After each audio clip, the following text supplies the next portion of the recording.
আসসালামু আলাইকুম everyone.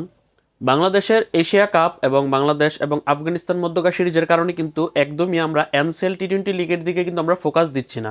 Already কিন্তু এনসিএল টি-20 লিগের মোট 20টি ম্যাচ অনুষ্ঠিত হয়েছে, যার মধ্যে যদিও 5টি বৃষ্টির কারণে পরিত্যক্ত হয়েছে। 15টি ম্যাচ অ্যাকচুয়ালি রেজাল্ট এসেছে 14 সেপ্টেম্বর থেকে 15 সেপ্টেম্বর, তারপর 10 দিন বিরতির পর 26 সেপ্টেম্বর থেকে আজ 3 অক্টোবর পর্যন্ত মোট যে 20টি ম্যাচ অনুষ্ঠিত হয়েছে, পরিত্যক্ত 5টি সহ, এই 20 ম্যাচ শেষে এনসিএল টি-20 লিগে কারা টপ 3 রান স্কোরার এবং কারা টপ 3 উইকেট টেকারে আছে সেটি নিয়ে আজকের ভিডিওতে কথা বলবো। এখন টপ 3 আগে রান স্কোরার নিয়ে যদি শুরু করি, টপ 3 রান স্কোরারের মধ্যে 1 নম্বর পজিশনে আছে রাজশাহী ডিভিশনের top order batsman Habibur Rahman সোহান।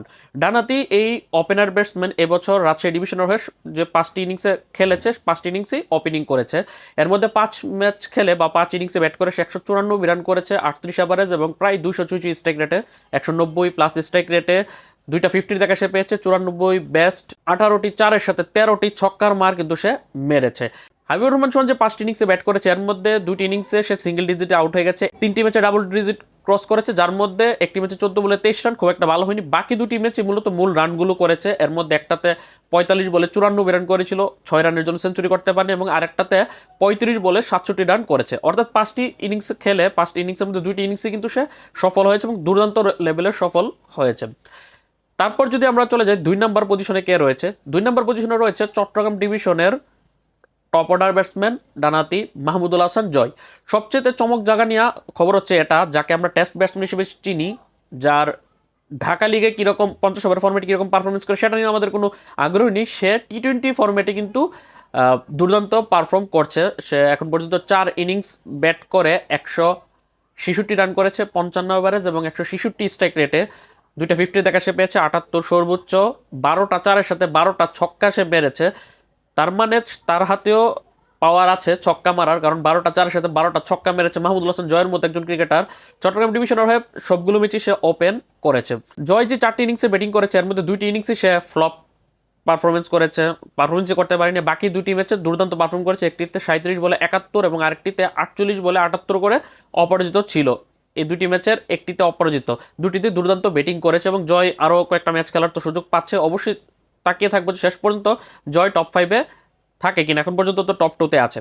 তারপর টপ 3 রান স্কোরের মধ্যে 3 নম্বরে এখন পর্যন্ত আছে খুলনা ডিভিশনের top order batsman wicket keeper ডানাতি ব্যাটসম্যান এনামুল হক বিজয়।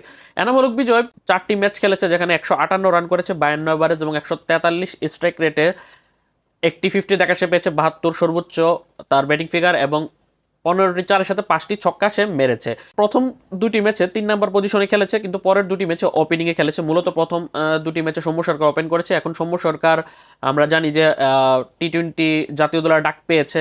এখন এনামুল হক বিজয় যে 4টি ইনিংসে ব্যাট করেছে, 4টি ইনিংসের মধ্যে একটি ইনিংস রয়েছে যেটাতে সে সিঙ্গেল ডিজিট আউট হয়ে গেছে, 3টি ম্যাচে সে ডাবল ডিজিট ক্রস করেছে। এর মধ্যে একটাতে ফ্লপ ব্যাটিং করেছে, 34 বলে 35, টি-20-র জন্য একদমই মানানসই না। বাকি 2টি ম্যাচে আবার ভালো ব্যাটিং করেছে, স্ট্রাইক রেট ভালো, 26 বলে 49 একটাতে, এবং আরেকটার মধ্যে সে করেছে 47 বলে 72 রান করে অপরাজিত থেকেছে।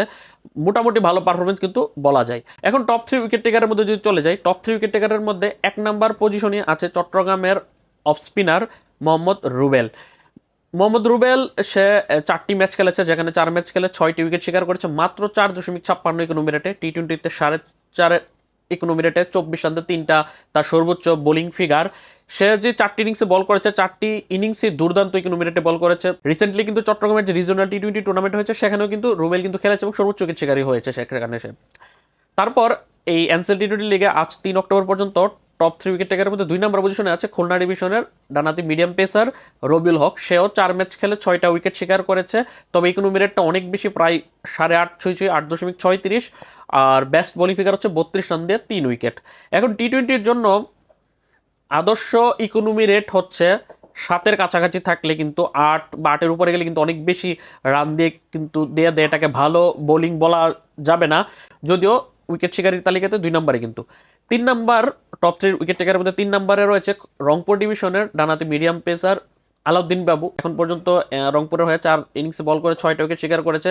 সে আরও বেশি রান দিয়েছে রবিউল থেকে, সে 8.64 ইকোনমি রেটে, অর্থাৎ 8.5-এর উপরে ইকোনমি রেটে রান দিয়েছে। বেস্ট বোলিং ফিগার হচ্ছে যদিও 16 রান দিয়ে 5 উইকেট। সে যে 4টি ইনিংসে বল করেছে, তার মধ্যে শুধুমাত্র একটি ইনিংসে, যেটাতে সে 16 রান দিয়ে 5 উইকেট শিকার করেছে, সেটাতে ভালো বল করেছে। বাকি 3টি ইনিংসে কিন্তু খুবই এক্সপেন্সিভ বোলিং করেছে। তাই এই যে টপ 3 যে উইকেট টেকার এর মধ্যে শুধুমাত্র দুর্দান্ত ইকোনমি উইকেট শিকার সব দিক দিয়ে বেস্ট হচ্ছে অফ স্পিনার চট্টগ্রামের মোহাম্মদ রুবেল। আর ব্যাটিংয়ের দিক দিয়ে যে 3জন ব্যাটসম্যানের কথা বললাম, 3জনই মোটামুটি ভালো ব্যাটিং এভারেজ বা ইকোনমি রেটে করেছে। এর মধ্যে সবচেয়ে বেস্ট হাবিবুর রহমান সোহান, কিন্তু বাকি 2জনও কিন্তু অর্থাৎ মাহমুদুল হাসান জয় এবং এনামুল হক বিজয় কিন্তু ভালো ব্যাটিং তারা কিন্তু করেছে। এই হচ্ছে এখন পর্যন্ত আজ 3 অক্টোবর পর্যন্ত এনসিএল টি-20 লিগের 20 ম্যাচ শেষে টপ 3 রান স্কোরার এবং উইকেট টেকার। আপনাদের কাছে কি মনে হয় শেষ পর্যন্ত এই যে দুইটা ডিপার্টমেন্ট বললাম ব্যাটিং এবং বোলিং, এর মধ্যে থেকে কয়জন টপ 3 রান স্কোরার বা সব টপ 3 উইকেট টেকারের মধ্যে থাকবে সেটা অবশ্যই কমেন্ট করে জানাবেন। কালকেও ম্যাচ রয়েছে, আগামীকাল 4 অক্টোবর 2টি ম্যাচ রয়েছে, 5 অক্টোবর 2টি, 6 অক্টোবর 2টি এবং 7 অক্টোবর 2টি ম্যাচ রয়েছে। প্রথম রাউন্ডের আরও 4 দিনে মোট 8টি ম্যাচ রয়েছে। তারপর 28 ম্যাচ শেষে এখান থেকে শীর্ষ 4টি দল তারা প্লে অফে উত্তীর্ণ হবে। তারপর সেখান থেকে প্লে অফ এবং ফাইনাল ম্যাচগুলো অনুষ্ঠিত হবে 9, 10 এবং 12 অক্টোবর। খুব শীঘ্রই আবার আপনাদের সামনে হাজির হব top 3 run scorer, wicket taker নিয়ে অথবা পয়েন্ট টেবিল নিয়ে। ততক্ষণ পর্যন্ত ভালো থাকুন, সুস্থ থাকুন, মাজহারুল ইসলাম অনিক চ্যানেলের পাশে থাকুন। আল্লাহ হাফেজ।